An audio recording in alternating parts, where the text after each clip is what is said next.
So this is how I'd spend 72 hours in New York. Day one, first thing, make sure you've got decent trainers because you're going to be walking a hell of a lot. Get up early, get the subway. Probably make sure that you buy a subway card, $34. Go to Ellen's Stardust Diner. Massive pancakes, maple syrup. Periodically, all the diners, they will get up on the tables and they will all start singing. After that, I would probably then go to the top of the rock, and there you've got fantastic views and you can look back over Empire State, do a 180 and you can look over Central Park. Talking of Central Park, why not go and have a wander through Central Park? So many different things to see. You've probably all seen the films like Home Alone, Ghostbusters, all those type of things. Really, really good to spend a couple of hours there. If you're a bit peckish, go to Nathan's hot dog stand. Nathan's have been selling hot dogs for about 100 years. Then I would probably go to Chelsea and Hudson, and there I'd go to the High Line. It's about 1.5 miles long of disused railway, above ground level. So again, fantastic view. That will lead you into something like Greenwich. And really good 60s vibe. Think Joni Mitchell, think Hendrix. If you're a bit hungry there, I would recommend going to a fantastic falafel bar called Mamoun's. It's sensational. Better than even I've had falafel when I've been to the Middle East.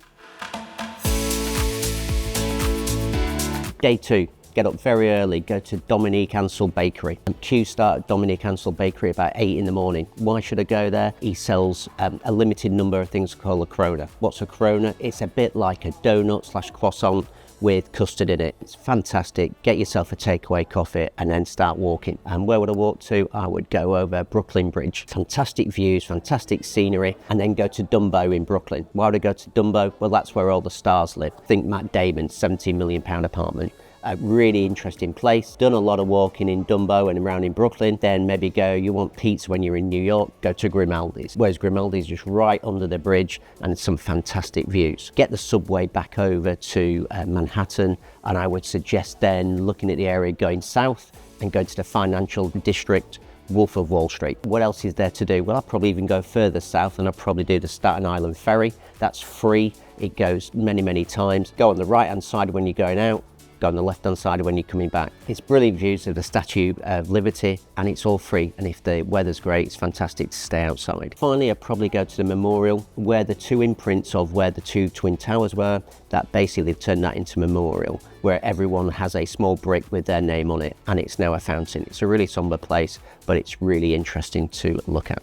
If you're very hungry after all that, on day two, I would probably go to either Chinatown or Little Italy. Really, really good destination. Loads of restaurants outside, some really old Italian family-run restaurants. I went to a cool one just outside called Au Reval. Fantastic. If you book early, go and make sure you get a place at the pass. It's really interesting. You see the sort of organised carnage that goes on in a New York kitchen.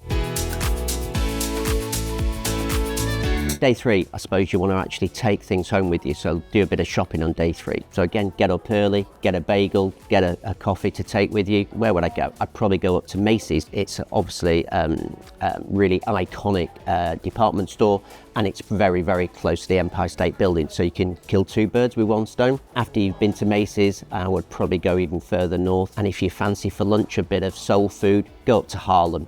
Walk around Harlem. It is safe.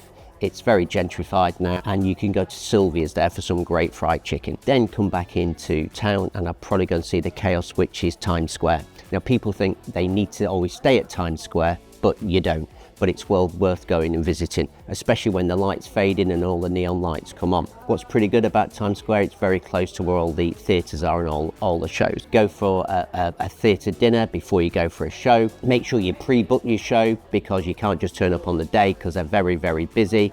And I went to see Moulin Rouge, which was great, and I got a great deal 2 days before. So that's 3 days in New York. That only just scratches the surface. There's so much more. So when you go back, have another 3 days, have another 5 days. There's so many different areas, different districts, so many more restaurants to go to, and so many more things to see and do.